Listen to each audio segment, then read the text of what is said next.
It's Lonnie. I ain't no dummy, I'm using my brain. Trust me, I'm far from a regular Jane. My hustle got muscle, my head in the game. My content is potent, I swear on my chain. I pull that trigger, you gon' hear it bang. I am the dopest, she pure as cocaine. Wisdom and education, plus that I'm giving you entertainment. One of these days I'ma end up famous. I'ma run me some laps on these entertainers. I am not one of them, I'm an innovator. This is news to you fools like I'm in the paper. I'm steady building like skyscrapers. You get chewed up and spit out like 9-laters. I'm a rapper, an artist, a show anchor. So creative and I don't need no makeup cause I'm real. Move how you move, I say how I feel. Lonnie won't stop till I make me a meal. Or one of these industries make me a deal. I'm working on getting my case up for real. Mimicking me will not change or repeal. I follow God, I'm safe in his will. Made in his image, my fate is concealed. My God is so faithfully changing me still. Welcome to the Big Lonnie Show. We about to get it big crackin', I promise you that. Welcome to the Big Lonnie Show. Today is the unofficial show because I have my cousins here with me in the studio. I'm Big Lonnie. This is Pie. this is Chris. Okay. We call her Pie because when she was little, she was a little baby and she had a round face, so that's how we started calling her Pie. But we've been having a lot of fun in the studio today. Just to shake things up a bit, I did let them structure the questions for the session. Pie, you want to tell us a little bit about yourself? Yeah, she stated I'm her cousin. I'm her younger cousin. I am 28. I have a daughter that is 8 years old, and I am from Flint as well as Big Lonnie. And I live in Atlanta, Georgia, and I've been there since 2017. And last but not least, I own a makeup line, and it is called Rain Cosmetics, and that's RAYNE Cosmetics. And yeah, for the most part, that's it. Oh, and then, I'm a stripper. Okay, so this is why I let them structure the questions because this is my baby cousin. I have known her since she was born. I remember the day they actually brought her home in the bassinet. And I wanted the questions to be positive and uplifting. However, these girls are off the hook, and so they came up with some questions that are plenty juicy. I'm going to be a good sport and read the questions. So I do want to say that it's funny because when Pie was growing up, she was very shy, not so quick to speak up. She would get anxiety if she even had to order her food at McDonald's. So to see her blossom into the young lady that she is today is pretty awesome. She's very outgoing, very sweet, loyal, a lot of good qualities. This is a side of her I don't really know very well because, as I said before, this is my baby cousin. But today we're going to have a little fun. So I'm just going to read the questions that they already structured and formatted for me. And she has plenty to tell us. Okay, so how did you get into stripping? It's funny because, to be honest, you know how your sister... She gonna kill us. No, she not. They don't know who your sister is. Okay, okay. Anyway, no, if I'm being real honest, I seen it when I was 18. I graduated from high school. Very smart in school, by the way. Yeah, me. Very smart. You don't remember you were in the gifted program at Doyle Ryder? And summer school. She just underestimates herself. Continue. Elementary, y'all. Because in high school I was struggling. But anyways, it's I moved to Atlanta when I was 18, and at the time I was really scared with the whole dancing situation. But I had a cousin who did it, and when I say she was taking care of me and another cousin, I was like, that's interesting. But me and my cousin, or Chris, behind the camera, it freaked us out. Okay. We was like, wow, she getting all this money, but it still freaked us out. So what did freak you out about the situation? The getting naked, having to talk to men. Mm-hmm. I knew how to talk to guys, but I still was in my shell at the same time. So I didn't know how to actually hold a conversation. Like you said, I was very shy. I didn't know how to conduct a conversation without stuttering or being scared or timid. And you can, some people when they timid, you can tell they timid. Okay. Are you nervous now? A little bit. I know. You know the reason why I said don't know that. when the camera come on, it's like I'm like, Yeah, but this is what I want you to know. The one thing I enjoy about you is you are hilarious. Tierra's, oops, we'll edit that out. You know, like I said, fuck it. Just edit that out. Okay, so the one thing I enjoy about her is she is just naturally funny without making an effort at all.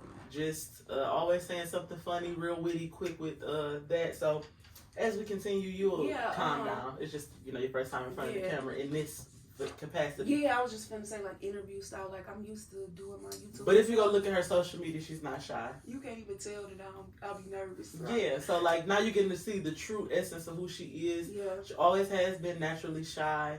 When she does relax, though, she is very elegant and polished. She's the type of girl that can go into a store and barely spend $100, but look like she is just dressed to kill.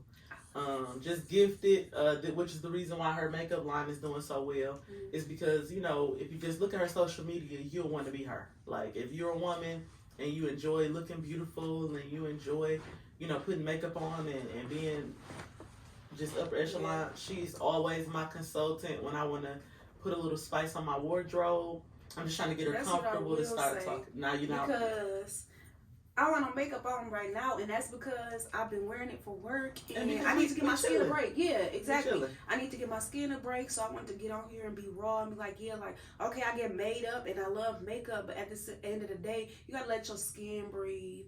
You gotta be comfortable in your skin as well. So that's why sometimes I'll go like a month or two where I don't even wear makeup. Maybe I'll do like a lash and a lip gloss, so I can know that I'm still comfortable in my own skin without the makeup. You know what I'm saying? Well, you speaking my language with that because part of my whole personality is I'm very confident. I would say, I like to look nice and pretty just like everybody else, but I was groomed as an athlete, and so one of the things that I enjoy about my cousins is they always, without the shade and the negativity, they are always. What about that wig? I'm sorry, y'all. It's the wig. Please tell them about that wig.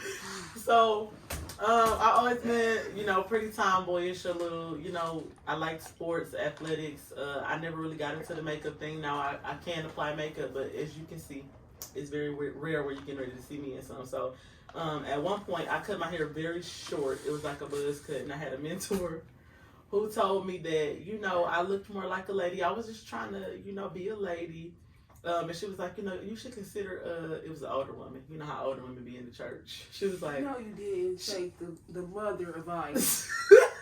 Girl. So she said that I would look nice, I should, young ladies, I was being nurtured and groomed in the church, and I was just trying to do the right thing. She said she didn't think a young lady should not have hair on her head. And even though I was in just my little bold phase, I was trying to be respectful. So I said, you know what? Maybe I will try on a wig. So, I go to the beauty supply store. Wigs are just not my department. So I went and got a church lady wig. She got the mother's wig, y'all. Oh my God. Like, me and Crystal looking like, who gonna tell her? Like, no, that's unacceptable, y'all. Y'all should have seen the wig. It was like raccoon, like, I don't know, like the pattern on I it. know exactly. You know what I'm saying? Like, if she you is not exaggerating because it was actually a raccoon wig. It was like one of those ones that's like dark brown, light brown. Yeah, they got the stripes. Like, I'm like, hit me about here, girl. And then y'all know how when them older wigs they stick up in the back, the 27-piece wigs, and it's just sticking up. And we like, I can't let my cousin ride up. Like, my other cousin like, we gotta tell her. So I'm like, she was like, y'all like this wig? I'm like, bitch, it's our opportunity. Hell no, we don't like that fucking wig. Girl, take that off. Just so you know, we're not exaggerating. Here's the picture of the wig. But yeah, that was so funny to me. I think that was just, I was a little young and impressionable. Mm-hmm. I was being respectful. She kind of appealed to me as if, it wasn't very ladylike. I respected her as a mentor. Mm-hmm. But the wig was just not giving what I was trying to give.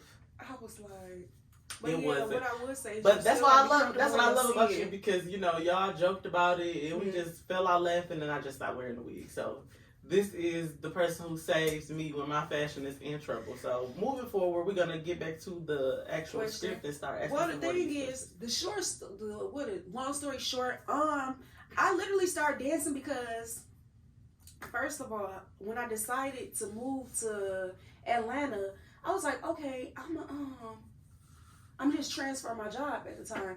At the time, I worked at Five Guys. Like, but the thing about it is, I was getting paid $10 an hour. They had like secret shoppers to come in, and if we passed the test, that's another like 200 split between us. So that's like extra $50. Then on top of that, we getting tips. So people will be like, "Oh, she flipping burgers," but at the same time, I'm making the same paycheck as you, and y'all laughing, but y'all wiping tail. You get what I'm saying? So everybody can do something different, but we still making the same amount of money. So when you first came here, did you feel the pressure to dance because you saw the amount of money that was coming in?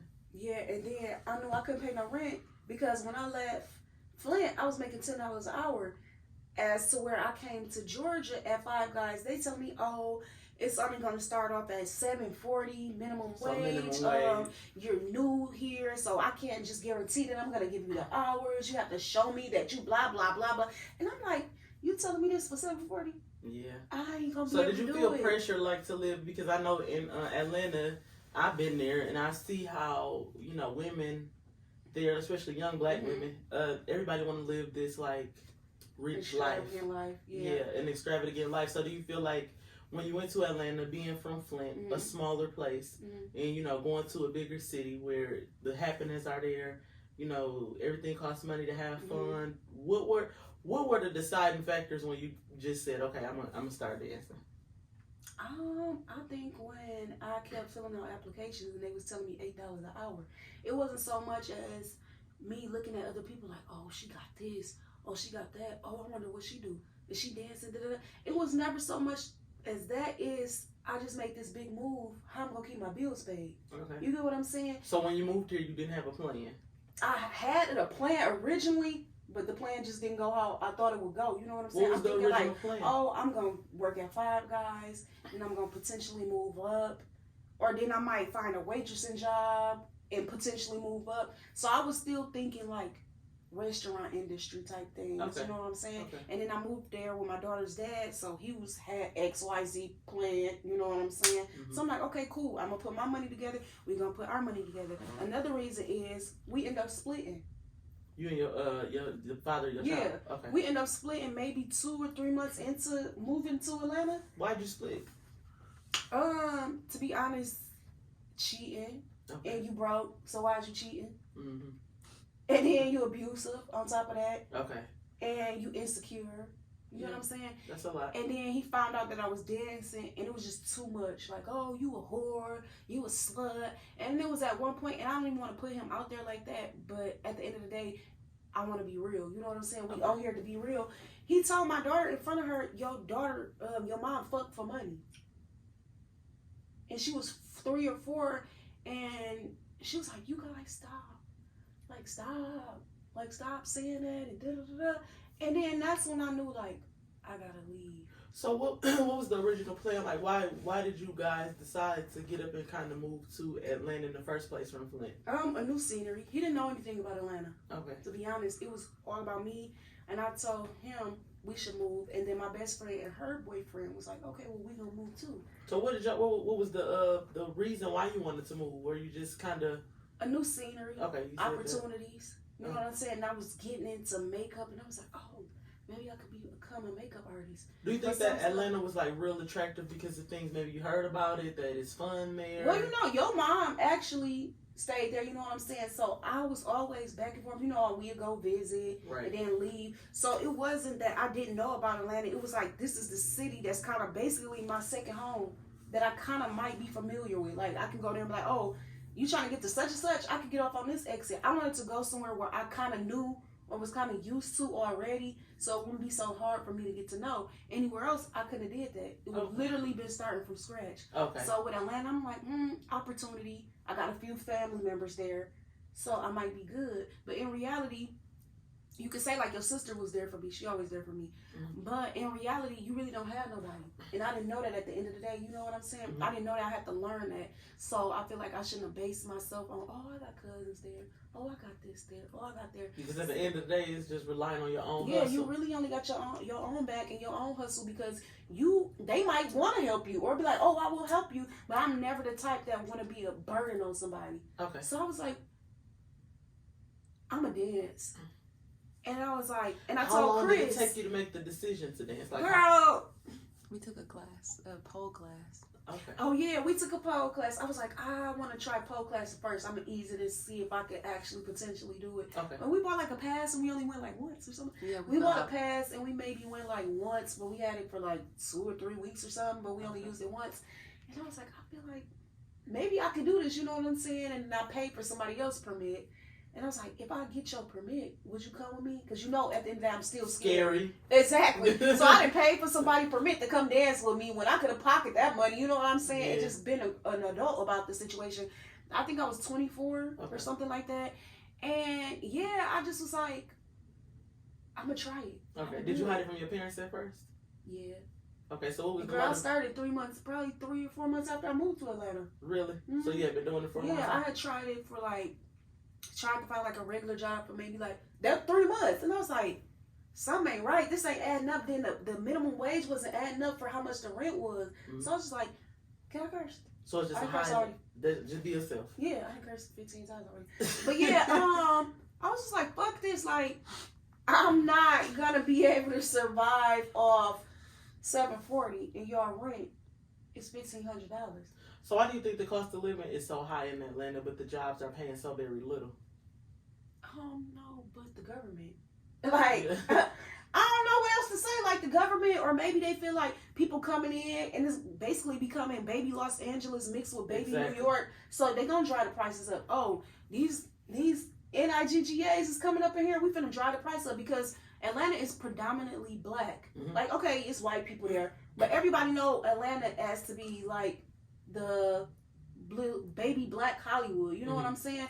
So they basically like, oh, these blacks coming in, let's raise the prices up. You know what I'm Okay. saying? So I feel like that, and maybe that's just my take on it. Okay. Yeah. And it could just be too because it's where the happenings are, and a lot of times, I mean, I don't have any political reasons why I Mhm. feel like it's the case, other than the fact that Atlanta is a city of hustlers. Yeah. Like when you get Yeah, there, for sure. everybody's got to hustle. You gotta have 2 or 3 hustles, or you ain't Mhm. gonna survive. You're gonna be right back to where you started if you ain't got that hustle in you. So when you first got started, Mm-hmm. were you nervous? Girl, I was so nervous, but then it was like, excuse me, I got on the stage with the person I paid for a permit, and I just act like I wasn't. Like, I basically act like I was at home. You know, it's like the stage in the middle. You got the mirrors right here. You got the mirrors. So basically, you got the mirrors in front of you, back of you. Whatever way you turn, you can see yourself. So I just focused myself on the mirror. Really? You know what I'm saying? And then I wasn't even drinking on the first part of I'm it. glad you said that because I noticed that a lot of times when girls do Mhm. dance, they end up, sometimes because they're so uncomfortable or they're trying to find Mhm. something to relax. Mhm. A lot of people will pick up a substance addiction. Yeah. Whether it's liquor, whether it's Definitely. doing harder drugs. Crack. No, seriously, some of them do it, meth or whatever. Really? Like, they do anywhere from cocaine, they do crack, they do meth, Molly, Do they do it openly? pills. No, some of them might say they do it. Because one girl in particular, when I first started dancing, she was saying she was trying to stop. She was like, I gotta stop drinking, I gotta stop doing drugs, like I got a bad coke problem. Like, she was open about it, and I was like, well, I can respect it, but I don't know, to this day I don't know if she stopped. But they pick up that just to get through the day because they can't handle it. And I feel like you gotta have a very, very strong mind to be able to be in there and be sober, because it is a lot to deal with, you know. And So then what you is got, it that would drive a person to want to drink and have a substance to cope with the night? I would say the guys, the security. Damn. So what The- about the the guys? management. Let's start there. What I would say about the guys is you look at men differently when you become a stripper. I mean, of course, you know, men dogs, men cheat, men do this. But once you get in there and you see how, like, what do I want to call it, monstrous? Like some of them- animalistic? yeah, animalistic. They look at you like a piece of meat. Okay. Like, they will literally look at you a piece of meat, like a piece of meat. Some of them might grab your vagina. Mm. Some of them might dance you 20 songs, and some are, that was just 5. Mm. Now, do you feel like girls? Do you feel like if a person dances because they have low self-esteem, or do you feel like self-esteem is not anything with it? I mean, it doesn't have anything to do with it. I don't believe it's low self-esteem, because to be honest, you gotta get naked. You gotta get in front of people. You're right. You gotta stand on this stage, So you gotta have a You little have confidence. to have that confidence. You know what I'm saying? Even when I was shy, I still portrayed some type of confidence. Because you gotta have some type of confidence. You could be the ugliest bitch in there, but if you got confidence and you switching and you holding your head up high, they gonna fuck with you. Really? So I feel like you don't. I know an ugly bitch. Well, everybody, beauty is in the eye of the beholder, but she ugly. So, and she's small. She don't got no shape. When I say that bitch make money, and then I have another girl. She's real pretty. She don't have no shape. What does she do that? Why you say she makes money? Well, I feel like some people don't have a shape. They have the mouthpiece. Oh, so basically having game. Yeah, you know what I'm saying. Do you feel like the men? Somebody... I'm sorry. Go ahead. No, go ahead. You go ahead. Do you feel like the men that, you know, are they awkward men? What I would tell you is a lot of them wouldn't talk to us outside the club. As far as confidence is concerned, why not? They don't have confidence. So basically, you feel like the men that come into, I know they feel like they could be animalistic because, oh, bitch, you here, you get naked. This is what you do. So I'm allowed to do this. Okay. I'm paying you. I could do whatever I want to do. You know what I'm saying? Mm-hmm. But to whereas you don't even got no confidence when you step outside the door. Yeah. You scared to talk to women, but you got liquor, you got weed, you got cigars. You might be even on drugs to come and have a good time. Now you got confidence like we got confidence. Like how some girls, they got a coping mechanism. You got a coping mechanism to be able to have a conversation with us. So how is it in Atlanta? Because I know where we from, like when people started hearing like, oh, you might be dancing, there was this negative perception with some people. And, you know, it was like something that everybody was whispering about. Yeah, shunned upon. Yeah, so what do you feel like in Atlanta, it's a culture that's created where it's not a shameful thing? It's not a shameful thing at all in Atlanta. That's basically like, I want to say Atlanta and Miami.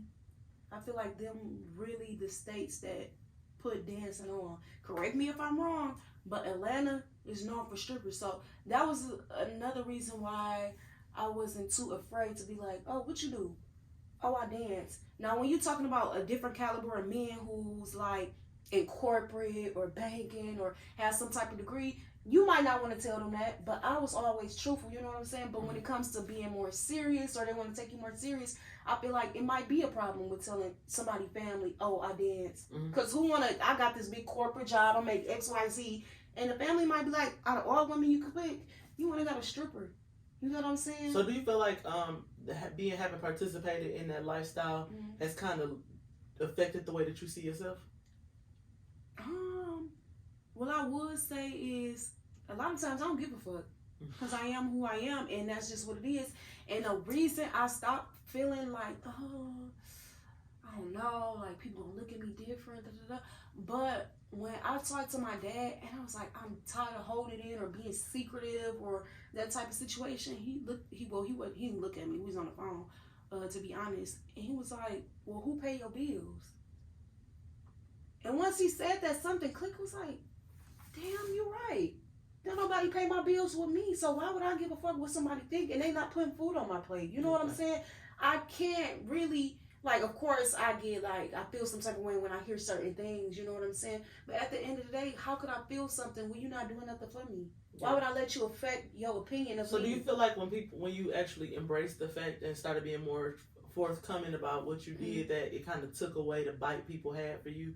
Like when somebody can kind of throw something in your face that you're not acknowledging, that's one thing. But then when you start to embrace it, do you feel like you it's saw like a you can't change? say nothing to me. Okay. No, it's like you could be like, oh, we could be arguing, like you a stripper, bitch. You know, my child's father said that, please, oh, you stripper. I'm like, yeah. And what else you got? That's the only thing you got. Because so basically, owning your truth is the thing that kind of liberated you and let you. Exactly. And you know what? I am who I am. You know what I'm saying? Either you're gonna fuck with me or you're not. And to be honest, that's another thing I want to say is, people be like, oh, they took the easy way out. Oh, they lazy. The thing about it is, we in our fucking heels for 7, 8. Sometimes people working doubles, 12 hours at a time. We have to converse with these men who don't got no self-esteem. They disrespectful. They got problems with their wives at home. Their kids won't do right in school. We basically therapists. So do you feel like men come in there and like pour their soul out? They hurt out. What about the rappers? Because I think it's two type of men that frequent strip clubs. You got the rapper kind of like trappers, like athlete, the businessman, but then I think it's a third. I guess like we could do a third subcategory for the men who are. They seem to kind of be off from what I have heard from other people with just like men that are just generally awkward, would make you feel uncomfortable. You got them. You got the what do you call it? The Myers, whatever from the Players Club. You for sure got them. It's one who literally comes in about 4 or 5 times a week at my club right now, and he knows I don't play with you like that because he'll dance you. He'll want to touch your vagina. He'll be snatching on you. You got them type. Okay, that's one customer situation. You can have that. You can have the one who ain't even thinking about you. They just want to have something looking good in front of them. They walking off to the bathroom. They shooting pool. They talking to their homeboys. Yep. It's storming. We're gonna go ahead and work around. Yeah. So like That's car. Yep. I got everything you need. I'm sorry, but yeah, it's just like you got the creeps who want to touch your vagina, snatch on you, be real aggressive because they feel like they can because oh bitch, you just a stripper. You know what I'm saying? I think it's an element with that. It sounds like, they are what I have noticed about men who are extremely weird like that. It's like everybody have basic desires. Like, we all want to be needed, wanted, loved. And they don't know how to act. And when they don't know how to secure those types of relationships with people in the real world. Aggressive. Exactly. So it's like they basically restrain in everyday life. Yeah. They don't have access to maybe the woman or the relationship with a lady. Exactly. So then when they get in this situation, it's like an inordinate need, which means like a desire that's stronger than maybe what it should be. Yeah. And they don't know how to control it. Honestly, some people sometimes, it's like, oh, this man just touched my vagina. But when it comes to it, it's like everybody is different. So I'll be like, he really just didn't fucking know. He got too excited. You know what I'm saying? Like, he don't know no better. He don't even know how to have a conversation with a lady. You know what I'm saying? So I'll be like, hey, why would you just do that? I gotta put you in your place. Whereas I know a nigga just trying me. You know what I'm saying? Now I gotta curse you out. Now I might have to slap you, slap your hand or something. Pay me. I don't even want to dance for you anymore. You know what I'm saying? But then what I would say is some girls allow that. I think that's what I'm talking about, because I think even though there may be some sort of confidence, if you look good, you look good. It's kind of easy to be confident in that. But sometimes I feel like some women fall into the trap of allowing that. Allowing it because. So I would say they might have some type of self-esteem, but then I won't even say it's low self-esteem. They just need to pay their bills, and they feel like that's okay to do. You know what I'm saying? Or they might think I'm not cute enough to tell this nigga no. You know what I'm saying? So maybe it is low self-esteem, or I just need to get my bills paid. Fuck it, I gotta let this nigga touch my vagina for the night. I gotta check my bill due tomorrow. You know what I'm saying? So pressure. Yeah, and I feel like more so I have more dignity. I'm gonna pay my rent late. I'm not gonna allow you to do that. My rent just finna be late for a day. I'm finna come back to work. So even in a strip club environment, you still have girls with level of standards, and then some that just don't have them, or That's maybe what I'm don't saying. have. And another reason I be wanting to tell people is just because somebody is a stripper or they take their clothes off, that does not mean that they don't have any morals or dignity. Okay. Or maybe you can say, well, bitch, you don't have no morals or dignity. That's how you looking. But I feel like you laid up with Marcus and he ain't got no job, and y'all got 3 kids. Y'all wonder, you calling your mama, your granny, your auntie, your brother, and your sister asking for $200 a piece because y'all can't pay your rent. You ain't got no dignity to me. Where your dignity at? So you can say I ain't got no dignity. I can say you ain't got no dignity. I hustle. So have you ever felt bad in moments about dancing? The only reason I do sometimes feel bad in moments is because of my daughter. You know what I'm saying? I don't want to ever make her feel like, oh, this is okay. You know what I'm saying? Because at the end of the day, I'm like, it ain't okay, but it's getting the bills paid. Okay. It's getting her taken care of. When they say, oh, she need XYZ, who's sending it? You know what I'm saying? It's me. Okay. So I feel bad sometimes, but I'm like, it's taking care of her. Okay. She don't kind of want for need or anything. You know what I'm saying? So why would I feel bad for providing for mine? Okay, so and I have a question for you, because I know you personally, and I can testify to the fact that you are incredibly smart. You have an incredible business mind. Even when I started my business, I learned so many things from you. You able to get a lot of things done for a little bit of money. Have you ever just thought about an exit strategy, or do you have an exit strategy? That's what I will say. Now that I'm about to be 29, in just a week maybe, on the 11th, I'm like, I can't be doing this. You know what I'm saying? Like 30 finna come around the corner. I can't keep doing this. And it's like, I try not to be down on myself because I want my makeup line to take off. You know what I'm saying? You know, when you passionate about something, like you passionate about music, you don't like somebody telling you, oh, well, maybe do an XYZ on top of that, because that might not work. You know what I'm saying? So people tell me, oh, you might want to do this, or you might want to do that, or you might want to get a regular job. I don't feel that for myself. You know what I'm saying? And I try not to make other people feel uncomfortable about doing a 9 to 5, because that's a hard job too. It is. I don't want nobody telling me when I can and can't go to work. I don't want nobody telling me, oh, you ain't got no more vacation days. So basically, you enjoy the freedom that's associated with your lifestyle. Exactly. That's what I'm saying. And so it's like, y'all telling me to get a 9 to 5, but that's not my passion. You know what I'm saying? My passion is makeup. So my exit plan has been I want my makeup line to take off. You know what I'm saying? And like I told you, I want lash vending machines. I want them placed in beauty salons and airports, and I even want to place them in a strip club. I'm really about to find some type of proposal to ask the owner of the club I work at if I can place the lash machine in there. You know what I'm saying? So what I would say is my exit plan is to get mini machines with lashes in it, lip gloss, all that, because that's my passion. And also e-commerce, which I already have. You know what I'm saying? The website. But that's just my exit plan, and I feel like when people don't have a passion, or they don't understand passions, or they might have a business but they're not as passionate, I don't have no other plan. You know what I'm saying? That's what I want to work. So do you think that the convenience of a dancer's lifestyle kind of keeps you away from the things that you want to do as a secondary hustle? Because, it's easy to get up and go get large sums of money in one night, or you can maybe have the freedom to kind of hang out all day and chill and just kind of enjoy yourself. Because sometimes I'll be like, I just want to quit, and I just want to give my makeup line all I got. But it's like, how am I do that with no money? Okay. How am I do that with a 9 to 5 when my rent is $2,000? And one thing I don't want the audience to be confused about is the fact that she is a brilliant business mind. I actually was reluctant to start off with the subject of dancing because I want you to see the full gamut of all the things that she is. If you go to her website, Rain Cosmetics, that's RAYNE Cosmetics.com, you'll see she has incredible marketing ability. She knows how to get a job done, period. Like, just a lot of different gifts that she has. And I think that the world discourages people who are naturally creative.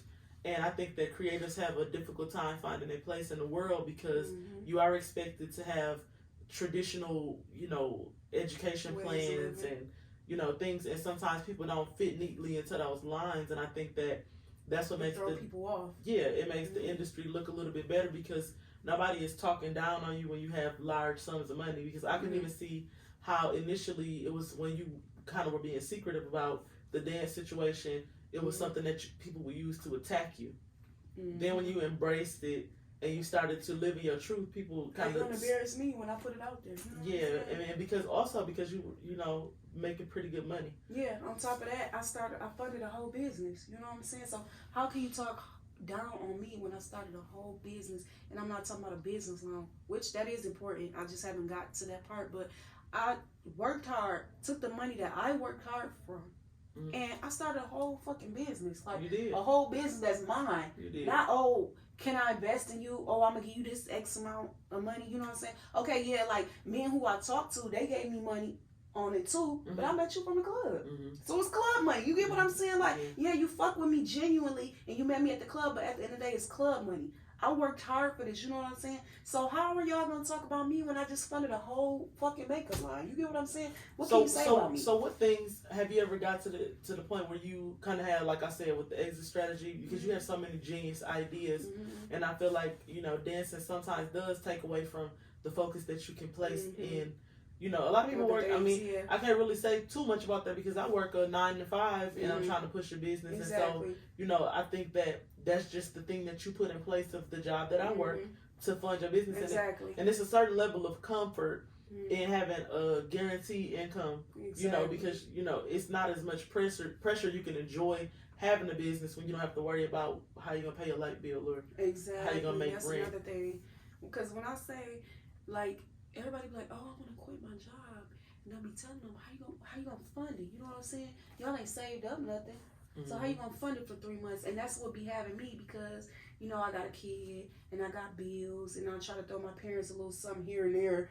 You know what I'm saying? Because your daughter is with your parents. Yeah, exactly. So I'll be like, oh, I want to send them something here and there.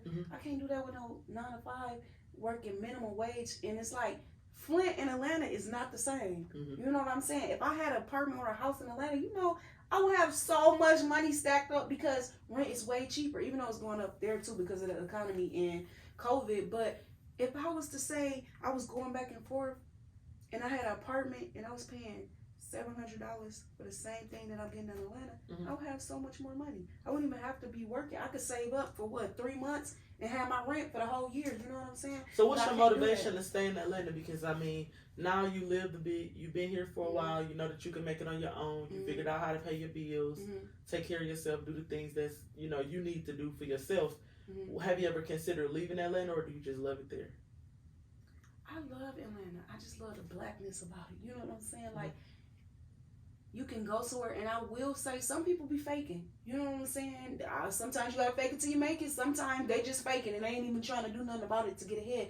But to just go out and seeing people just enjoy, black people just enjoying themselves, taking pictures, creating content, they going out spending money. You know what I'm saying? So just it sounds like you enjoy the fact that it's a lot of creators in Atlanta. Yeah, and black people who really striving for greatness. You know what I'm saying? Because we got a lot of black people who are successful, but to see just in a pot at one time, it's just like I just be in awe. Like, damn, they really doing this. She really a realtor. She really a doctor. Dang, she doing nails and makeup and she making this amount. Like, it's just like black excellence. You know what I'm saying? Now, do you see any people that get caught in the club scene and maybe like age out and they may be way older than you would think you would see a dancer? Like, do you ever see anybody that just never escaped the rat race of making that money? People. Okay. Not so much. Okay, so I started at one club and then I left and then I came back. The second club I worked at, it's in the hood. It's almost like confusing, and then at the same time it's heartbreaking because like you was back when it was real money. You know what I'm saying? Like, okay, yeah, I'm making money, but bitches was going home with $5K a day. You know what I'm saying? Back in the day when it was really popping, like really Atlanta, like so what is out here really getting money. I'm not sure. Maybe the streets dried. Okay. The streets dried out. You know what I'm saying? Like back in the day, drug dealers could do XYZ without getting caught. Ain't no technology. The money out here in the streets. It's easy to get money. You know what I'm saying? But when it started drying up, you know, you got new technology. I feel like drug dealers is the one who made it pop off, and then we start making rappers pop off because you don't have if it don't play in a strip club and we ain't lit, you don't have a song. Okay. You get what I'm saying? Yeah. So I feel like, what was the question? I think I kind of got lost in it too. Oh, I was just asking you about if you feel like someone to age out and get stuck in the system and then yes, I will say because that's why I say I be feeling bad for him because it's like you started back when it was $5K a night. What you do? Why you still here? Yeah. What you do with your money? What's the most money you ever made? They money. You get addicted. I'm gonna get it tomorrow. I can get it back tomorrow. Oh, I see. I'm gonna put this in my savings tomorrow. I catch myself doing that. So you said at one point it was easy to go into the club, dance for a night, and leave with $5,000. How back does in it the day look? when I was probably a kid, you know what I'm saying, or like maybe like when I graduated high school, that's when it started drying up to me. Okay. Cause they be like, oh, back in the day I'll be making that, and I believe them. You know what I'm saying? Then I got friends who's really from Atlanta. You know what I'm saying? So they tell me a lot of stuff like how it changed and how they used to be in there. You know what I'm saying? Throwing 20, 30K a night. You do the math. You know what I'm saying? So it's like you was there when it was all. What happened? So what type of money is being made now on an average night? You know what I'm not gonna lie. I left that club, the first club, because I got into a fight. You know what I'm saying? They fired a girl. I got fired, so I had to go to another club, and I started working day shift. I'm like, I can't do this night shift. I'm lazy as fuck, and I don't want to be going home at 3 o'clock in the morning. So I started doing day shift, and when I first went to the ghetto club, it was cool. I was making $500-$600 a day. You know what I'm saying? And it's like, okay, but then it dropped down to $200. Okay. So that's what I want people to know, that every day is not gonna be a good day. So on your good days, you better be saving or doing what you need to do. You know what I'm saying? So it started dropping to like 200 a night, and I'm like, I can't get with this. And then what so happened is a couple months ago, a guy came in or whatever. He's like a local Atlanta rapper, but a lot of people know him. He even know like rappers, singers, all that type of shit. But he's from Atlanta, and he danced me. He was like, "Oh, let's go out. Let's go to club." I almost said the name of my club. Don't Never say mind. it. Don't do it. He said, "Let's go to XYZ." When I was like, "Oh, they fired me out. Feel some type of way because like they fired me. I never got in trouble in a fight, and then y'all just threw me out like that." And I was like, you know what? I'm gonna go. I'm not gonna bank on trying to get my job back, you know. But then I went over there. We was dancing girls. The guy had gave me like $700 to spend or whatever. And then I looked at security. I was like, hey. He was like, oh hey. Da, da, da. Then after like 5 minutes, he was like, hey. And I'm like, yeah. He like, you used to work here. I'm like, yeah. What's up? Da, da, da. He like, why you stop? I'm like, well, I got fired. He was like, you got fired for what? I'm like, fighting. So he's like, I'm gonna get you hired. I didn't even go in there thinking I'm gonna get hired, you know what I'm saying? So he asked the manager's like, you got fired for fighting? I'm like, yeah. So why were you fighting? To be honest, I was fighting for my best friend. Okay. And you know, I'm usually the hothead. Mm-hmm. And it's not like, oh, I'm always fighting, but I'm always like, who you talking to? Okay. You're not finna punk me, you know what I'm saying? And a lot of girls think that I'm younger than what I am until they find out, and they're like, oh, I thought she was a young bitch, I was finna punk, you know what I'm saying? So the particular time, so it's not these very girls was welcoming drunk. environment with the girls. Exactly. No, Okay. don't call nobody your friend in there. It's like I lucked up with the one friend that I do have. Mm-hmm. I lucked up with her. She was just a genuine person or whatever. So we asked the girl to get off stage because the man had called our name, and we like, if we let her stay up here, we not getting up here. You know what I'm saying? So we politely asked her, they called us, can you get down? She was like, oh. I get down when I feel like it type shit. Okay. And I'm like, so and I just looked at her. Now she was kind of interfering with y'all making exactly. Okay. So my best friend looked at me. She was like, because she usually tell me to let it go. You know what I'm saying? So we like, okay. So the girl, the second song came. We only got 3 songs now. Second song came on. I'm like, and we had left that club and we went back. So that was probably our second date or something. Mm-hmm. So I was just looking like, okay, she's not getting down. I'm finna get the fuck up here then. Mm. I gotta make you get off at this point. So we got up there, and she just started going off, like going crazy. I don't know if I feel like she was off drugs and alcohol. That's how she was acting. But you're still not gonna disrespect me. So do you feel like she was like one of the older ladies in the club? No, she was actually a young girl. That's the crazy part. Okay. She might have been younger than us. I don't even know. I couldn't tell you. But the thing about it is, she was just acting weird, and that's how we got into a fight. And it was like she said something to my best friend. My best friend was like, what you looking at? Like, why you that was an hour ago. You still on the same thing. Now we downstairs. So got to a fight. Basically, yeah. They wasn't fucking with us. I don't know why, because we never was into trouble.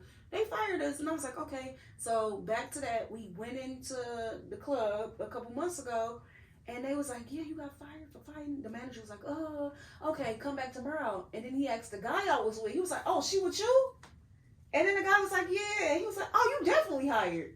You see what I'm saying? So now I'm making relationships. Yeah, I was going to say, it's more like a who knows who in there too. Mm-hmm. Basically. Because who's to say if I would have went in there and was like, oh, come back tomorrow, but now I come back tomorrow. No, you're like, oh, I don't remember saying that. Or, they said that I can't. You know what I'm saying? So basically, it's almost like you have to know somebody who knows somebody to be secure. Exactly. Do you ever see girls who don't have that type of support or that type of, alliance with people? Do they get bullied?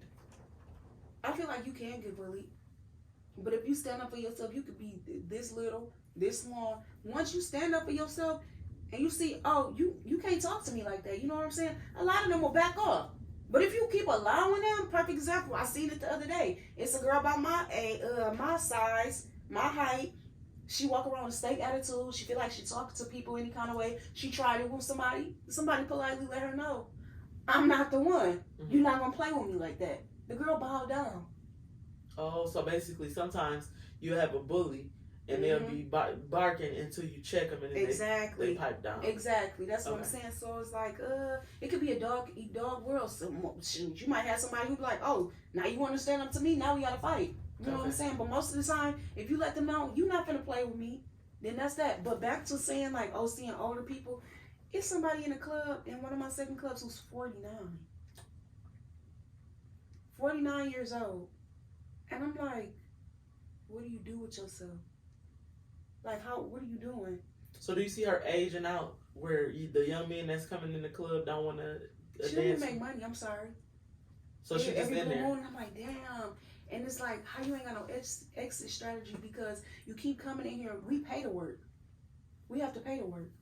So it's like you continuously paying to work, but you're not making no money. Do you So think you that can she tell had this just is got losing. so used to that environment she may be scared to do something else? Yeah, but she come in with a uniform on. So I'm like, I just don't be understanding. I'm like, what? How did you? And then it looked like she might have had a cute shape back in the day. It's two of them. One like maybe 42 and one 49. And I'm like, what are y'all doing? Y'all have Do they look old? Mhm. Do you think the lifestyle is just hard, like however they live, and that's why they look old? Because 42, if you think about it, that's It's not really old. but it's like old to be in the strip club. Okay. Especially 50. What is you doing? Yeah. You know what I'm saying? And not to knock anybody, but it's just like I be looking at them as a reminder. To get out of there. Exactly. Get your stuff in order. You don't want to be like that. So, You know what I'm being saying? that you do have a business that could Mhm. potentially be lucrative, Mhm. right now she has 1.97K followers on Mhm. YouTube, which Mhm. that's money because once you become a content creator Exactly. and you have 1,000 subscribers and I think it's 400 watch You hours, start getting paid. you start getting paid So- to just run advertisements on your page. Mm-hmm. So, do you ever think about now that you have the infrastructure in place, your business, Mm-hmm. YouTube, because you are a content creator, you are creative, Mm-hmm. now you actually have the means to make money. So, what are we waiting for? Exactly. That's what I be telling myself every day. And I talk to Chris and I be like, I don't know why I won't do it. You know what I'm saying? And now I have a friend and he tells me, he just always reminds me, you could be sitting at home creating content, getting paid. Do you think you're fearful to exit sure money for a potential? That's what it be. Okay. I'm not even gonna lie, and I be like, oh, I'm gonna save, and then it get addicting. And it's So like, quick money is addictive. it's definitely addictive. It's like a lot of people say it, and I'm like, but not start thinking. It's just like a drug dealer. So talk to me about your BBL. What made you get Ooh, the I forgot about that. Yeah. No, you didn't. How you forgetting? Look at you. I'm pulling a Kristen. Hey. So you had a BBL. Yes. Do you want to show us what it looks like? Mm-mm. Okay. It's little now. She's shy. It ain't even I'm shy. I It's just just knew like you was I gonna lose. stand up and show your coat bottom frame off. She tried to cover her butt up before she Can you see it? So were you? It's more cute when I got on like my little dance outfit. You can see like Turn towards the front and then like pull the shirt. Let us see it. No, pull the shirt. Yeah, she was actually very slim. She's always had a very nice figure, but since the BBL, it's very obvious my crotch sweat. that your curves are more accentuated. Yeah. This is one of the few surgeries that I feel like were successful because sometimes you look at women and you can clearly tell just looking at them, oh, you had the surgery. Exactly. And that's not like because it looks so good. It's Mhm. because it's not Yeah. real proportion. Maybe your legs are small and your Yeah. butt is big. And But- the thing about it is, I never knew people be asking for big booties. They do. And then I started doing my research, because you know me, I'm researching everything. Everything I do, I'm researching A to Z. Shoot, at one point, my ex told me I was going to turn into some teeth in the booty. That's how much I was doing my research, you know what I'm saying? So, She turned into it. shut up. I never knew until I got into those surgery groups that people be like, oh, I want a big butt. I just want a big stripper booty. I don't care what nobody say. And I'm like, Yeah, so do you here feel I am like, just like, can you feel my hips? so what made you actually want the surgery? Because you were slim, even after your Mhm. baby, you were very well proportioned. Mhm. Body was nice. You already were a dancer, so obviously you were very confident with the Mhm. way that you looked. What ultimately led to the decision to get a BBL? To be honest, I've always, because I feel like a lot of people like, oh, I'm the shit, I'm this, and that. Like, yeah, I'm the shit, but I also got insecurities. You know what I'm saying? I feel like nowadays people be like scared to show their insecurities or being vulnerable or whatever the case may be. And I never liked my hip dips. Okay. Even in high school, I always had hips, but then it'd be like, On you the know, side, the just dips. on the- yeah. I never liked them. Okay. But I didn't know anything about a BBL back then. I probably wouldn't have did it back then either because I'm still young. I'm still filling out. And that's what I be trying to tell people when they come to me. It be babies, like 21, 22. You haven't even put your adult weight on to see if you might in 3 years you might have the weight that you want from the BBL. You know what I'm saying? Without the BBL. So I just be trying to tell a lot of people, like, just wait. You know what I'm saying? A lot of young girls be inboxing me because they follow me off YouTube. So let's talk about that. That's what I wanted to get at. You know, being that you really are an influencer, just because, you know, a lot of young girls really realize it sometimes. And I'm like, damn, they be like, I found you off of... I even had a rapper, child's mom in my... They not together no more. But I had a very big rapper, I won't say his name, but his child's mom was in my inbox asking about it because she found me on YouTube. So do you think that people look at your pictures on Instagram and they look at your pictures on Facebook and they see you looking fabulous and, you know, that because of that you start to become like a mentor or someone that people, you know, kind of come to for advice? Yeah.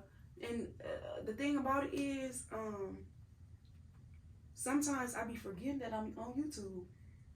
And then I be like, even though you got 1.97 thousand followers, you forget. I be forgetting, like, and then they remind me, like, oh, I found you off YouTube. I'm like, oh. And then I got people who support me that I don't know from a can of paint that find me on YouTube. And sometimes it get overwhelming because, like you said, I'm shy.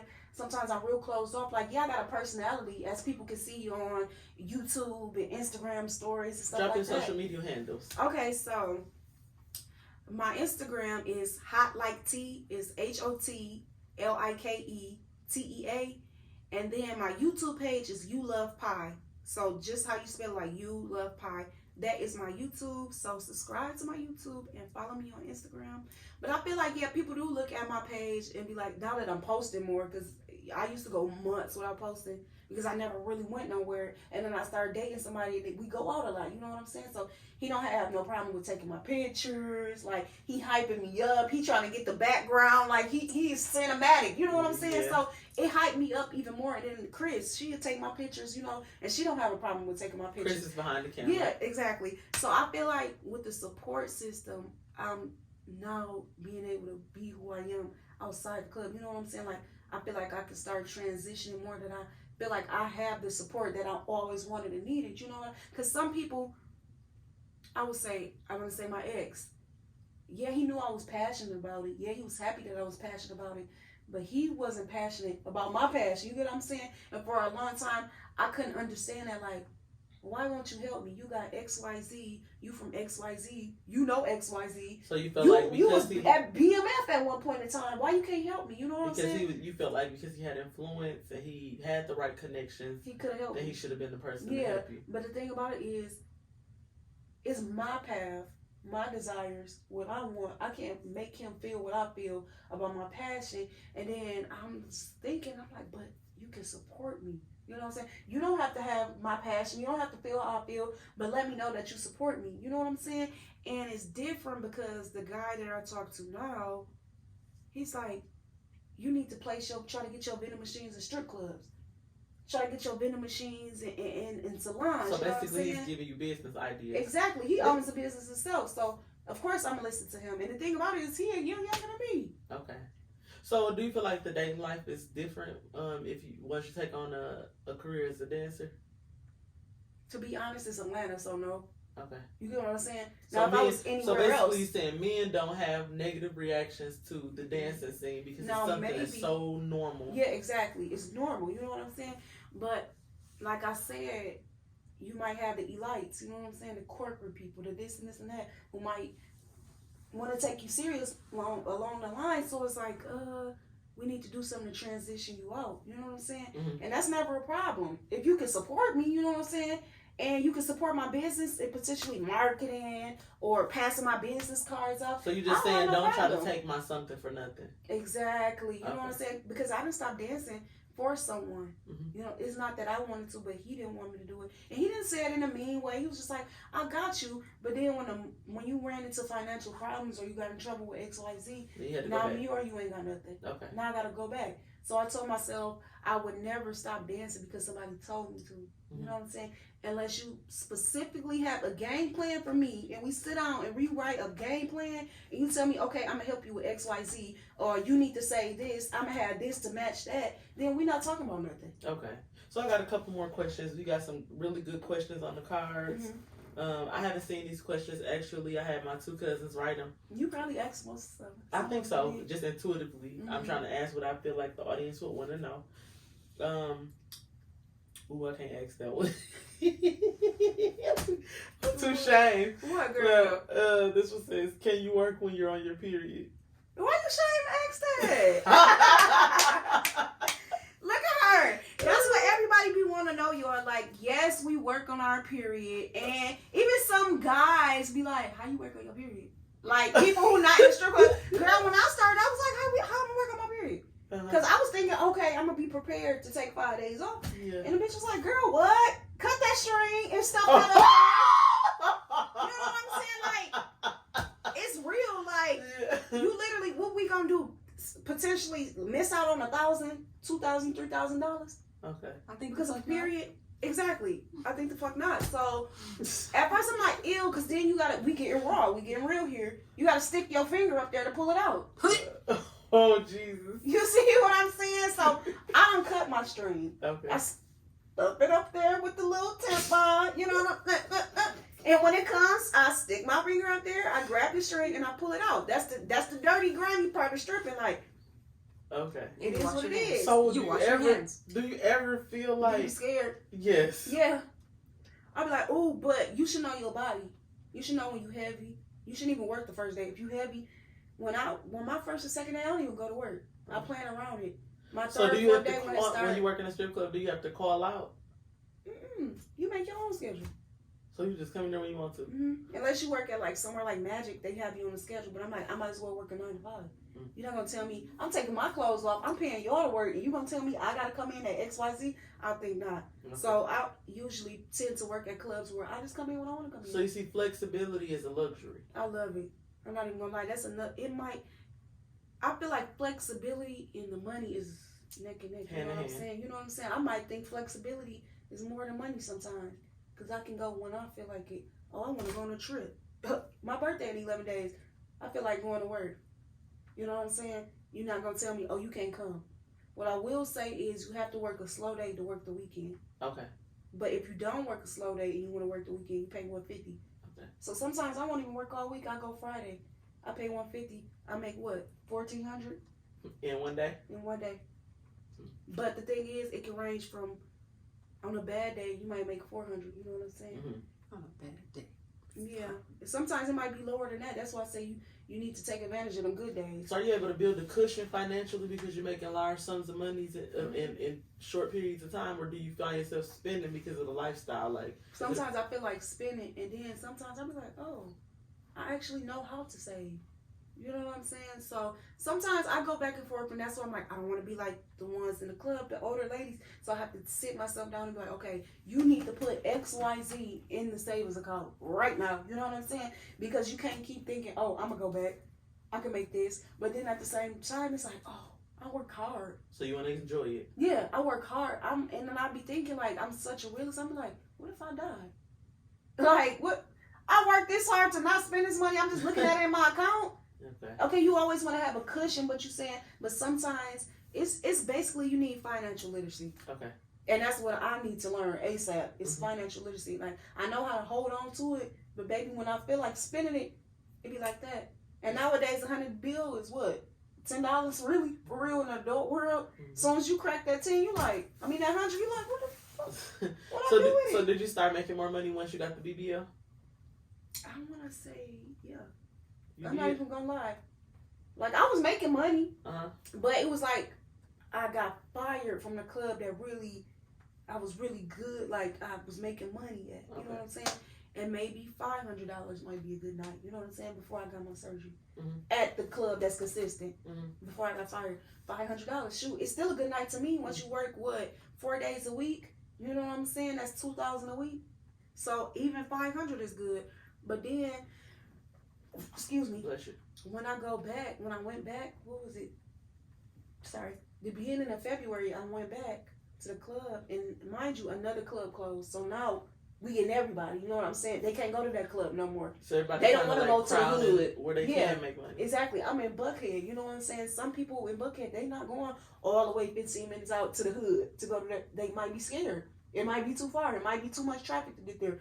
So this club is like predominantly, it's like white people, black people, businessmen, drug dealers, scammers, all in one. You know what I'm saying? Mm-hmm. Mexicans.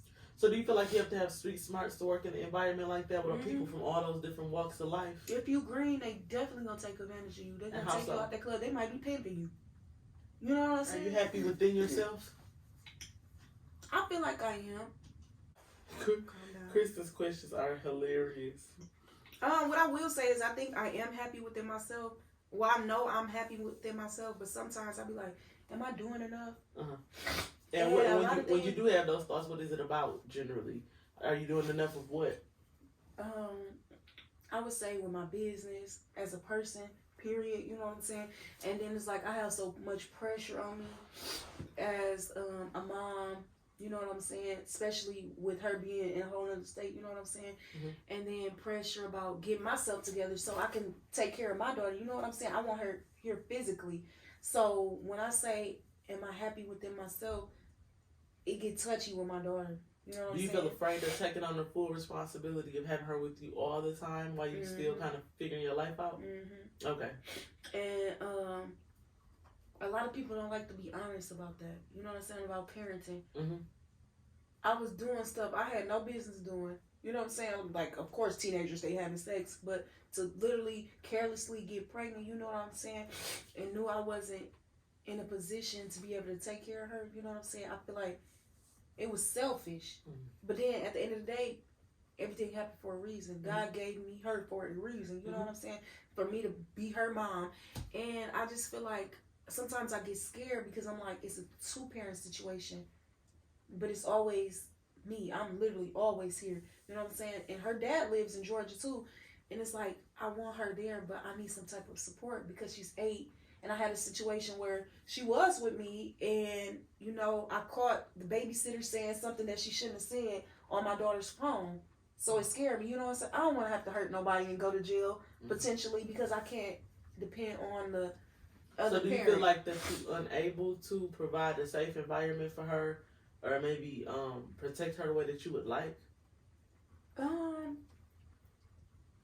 Probably with the dancing situation.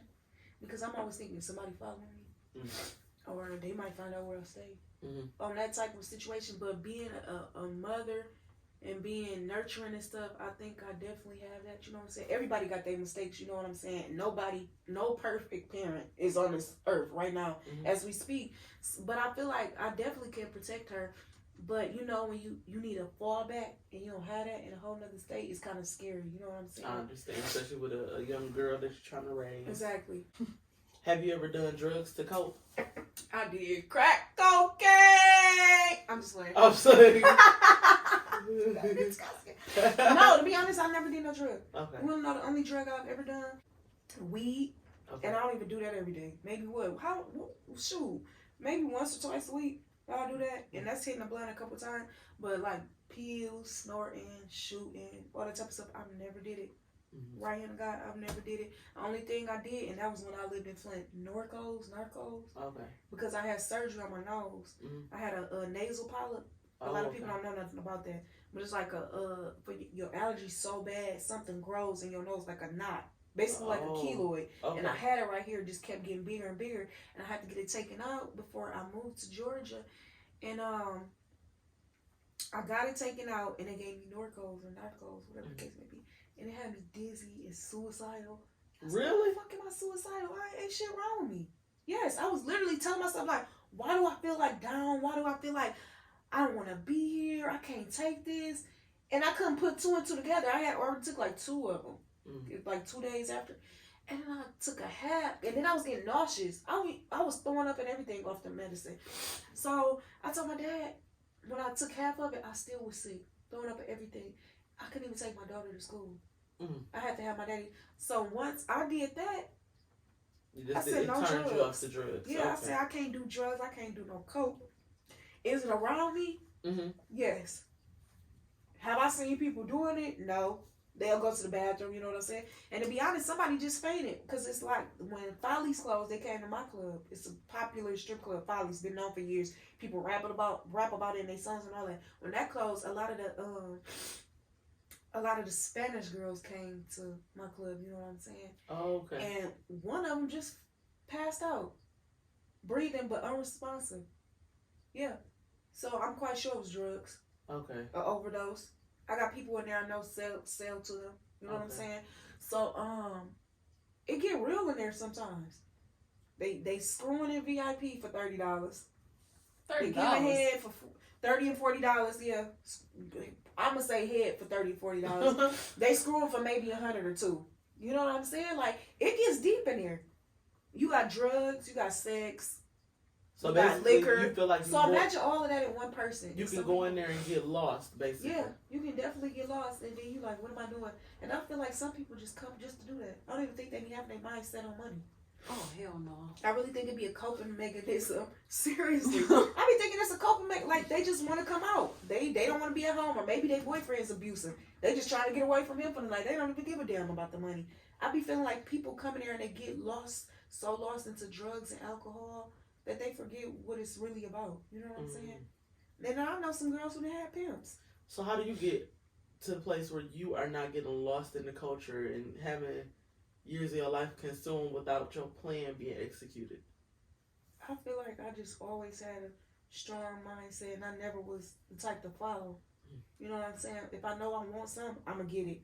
If I know I don't want to do something, majority of the time, I'm not going to do it. That's just me. And I thank God for that, because you could be like, oh, I could be saying this, and the next minute I'll be like, I'm just at my weakest point. I need something to make me feel good. I never had that. You know what I'm saying? And I pray to God every day that I'll never get that weak to where I feel like a drug or liquor is going to make me cope. Have you ever felt vulnerable in the club? To be honest, no. Okay. What I will say is maybe the farthest I will is if you're like, oh, come on, drink. Have one drink. Da-da-da-da. And I'm feeling good. I'm having fun. Niggas spending money. All right, I'm going to have one drink. You know what I'm saying? But to be like, oh, get drunk, get wasted. Here go another one. Here go another one. Here. I know my limit. You know what I'm saying? I'll be like, oh, this is the only one I'm getting. And I'm going to tell the waitress, this is the only one I'm going to have.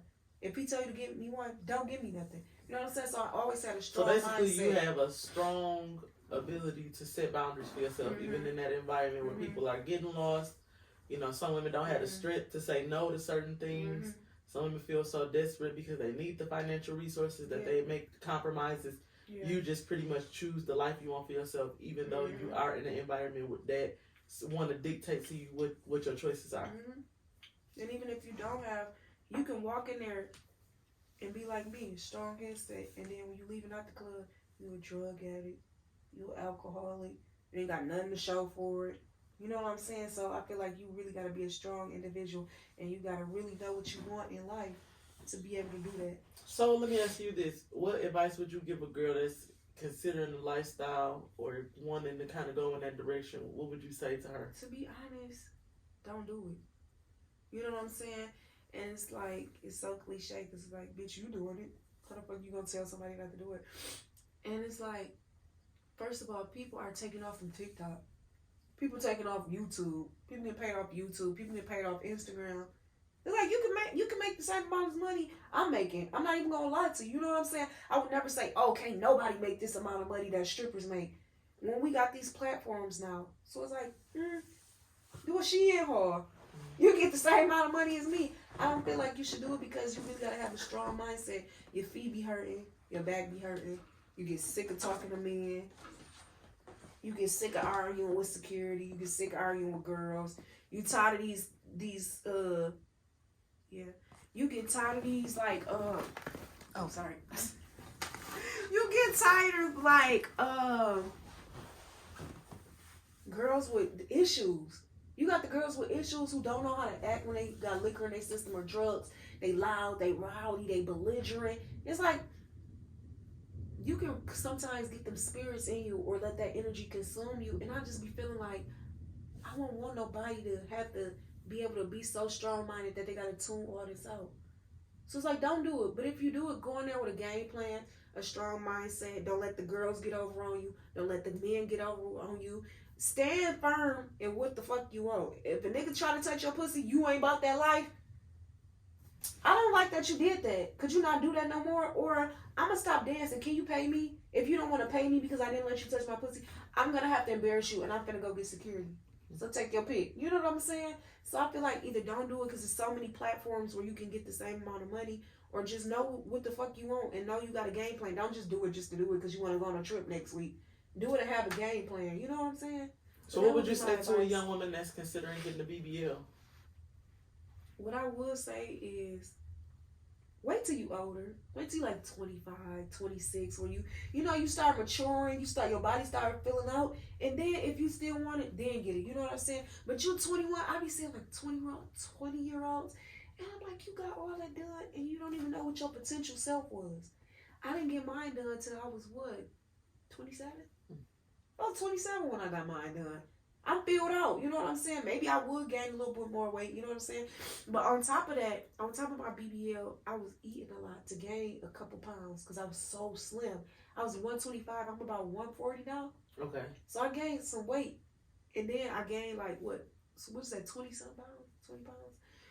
On top of my BBL. So that's why it kind of looked so good because I gained weight as I got older too. I was eating like healthy fats, whatever that put the weight on. So for a young girl, I would say just wait. Because you don't even know what your internet is it's one of the most dangerous surgeries there is in cosmetic surgeries. And it's like people, they don't do their research. You see, because XYZ went and got it, you're like, oh, I'm going to go to them. Maybe she don't even know how to work on your body type. You don't even know that. You ain't going in here with no wish pics. You ain't telling this lady, I want this done, XYZ, leave this alone, I want this filled in. You just going in there and laying on the table. Now you came out, you botched. Your booty ain't how you wanted it. You wanted it sitting up high, it's a slope. You know what I'm saying? Because people, they got preferences. You tell the doctor you want a slope or you want your booty high. I wanted a slope so it can look more natural. Some people want their butt like a show. You ain't even know to go in there and tell the doctor that. Because you're so busy, you see like on Instagram and YouTube, you see all these people getting this stuff done and it get to your head. And I never was like that. I wanted to do it because I wanted to do it. You know what I'm saying? And I feel like young girls just run and do it. They didn't know research. Well, we're going to close the episode, but before we do, I just want to, as your big cousin, to let you know that you are extremely intelligent. I do think that this lifestyle can kind of be consuming in a way that's unintentional. It's I'm pretty sure. Sometimes too. That's what I will say. It's draining. It's I'm sure at times. And I'm sure that the women who are 50 years old, they didn't necessarily intend to wake up and be 50 in the strip club. Exactly. That's the scariest part of it all. Yeah, so I just want you to do it real smart. I know that you have so far. I don't have any complaints. You know, I see that you're making other efforts to explore things because you really are smart. And it's so difficult sometimes because people want to encourage you to do things that are creative. But what I'm learning, even from this, they try to keep you in a box or what they used to. Yep. And project they insecurities and fears on you. And I'm like, don't do that. Will Smith, when he wrote his book, it's called Will. I listened to it on Audible. I have read a lot of books this year just from like downloading Audible on my phone. And Will Smith was saying how when he first graduated from high school, rap was just taking off. It was, rap is not very old. The hip hop culture, it was kind of emerging in the 80s when Will Smith was about your age. And he was saying how, when he first decided that he wasn't going to college, it devastated his mother because she grew up in a time where black people really struggled to get to where they were. And she felt like he was throwing his life away by not going to college. But ultimately, he had to chase what was intuitively in him. And he made decisions that were right for him in that season. And he started off with the rap and blew up in the 80s doing that. And then that kind of died out. So he found something else to do, which was movies. And, he studied his craft. And I just want you to know that, I've seen how you do. If you get on her social media page, flawless look, very classy, very polished. She's just down to earth right now. But if you look at her videos, even the way she speaks and everything, very articulate. And I just want you to know that those skills are what they are no matter what direction you go in. I'm 34 now. And, I got my daughter and I understand also the difficulties in being a mother and maybe wondering if you have what it takes to give them what they need. Exactly. We all want to do a good job.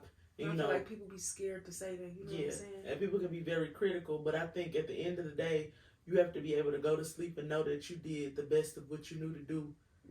You know, and you actually gave it 100%, because at the end of the day, when you lay down, you know whether or not, you know, you're making good decisions or ones that you can live with at the end of the day. Yeah, Some people, they dead in themselves, they do the drugs, they do whatever, and they just kind of stumbling through life. But it's really necessary to kind of sit back and say, you know, if I died today, how would I want to leave this world? How would I want to leave my daughter? Exactly. You know, and right now, while you have the time to improve any mistakes that you're making with your daughter or whatever, it's just important to kind of be okay with looking in the mirror, because at the end of the day, what you shove down is going to blow up in your face eventually anyway. And that's another thing I don't get about addiction, because it's like you drinking, you doing all the drugs, when you sober, the problem right back in your face. It is. And so it's important to deal with things. And, you know, we live in a society where, you know, it's a real high toll placed on being beautiful and everything, but you also got to be beautiful on the inside and Exactly. That's what a lot of people don't understand. Yeah, I mean, you got to be able to live with yourself, your decisions, your choices. And I just see how incredibly gifted you are. And it may be scary to step out with your makeup line. It may be scary, but you already have a measure of success. You're not even doing it on blind faith. You know, you got 100, you know, all of these different people, and not even 100, you got 1.97 thousand subscribers on YouTube. And you just said with your own words that, you know, some of the same money you're making right now, that you could traffic that through your makeup, with, you know, your line. Because at the end of the day, I just want you to make sure that, you know, when you are of age and you look back over your life, you can do it with no regrets. Yeah. And so I wanted to create a platform where you could really articulate a lot of, you know, your thoughts, and that's why I don't want to kind of put any boundaries on you as to how you can express yourself and communicate, because I know it's an audience full of young women out there that identify with where you are, identify with the way that you speak, identify with what your experiences are.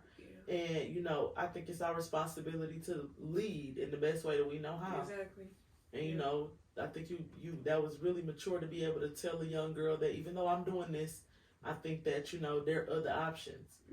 And so I just don't want you to ever become blind to the fact that you also have other options, because I feel like some women, you know, are in there because they're making money, but then some of them are just in there because they don't see any other ways to find a measure of success. And it's like they take, you know, the money that you make in there, that's a reward. But sometimes when you get that immediate right now money, you can't see the reward in building something from the ground up and maybe finding opportunities elsewhere. And so that's the end of the episode. Is there anything else you want to say before we go? Be a player, not a hater. That does it. What you say behind the camera? You know what the fuck going on? And don't fucking, you feel me? Shout out to my cousins for stopping by. It's been a great time. Like, comment, subscribe, and don't forget to stay connected. Thanks. See you next time.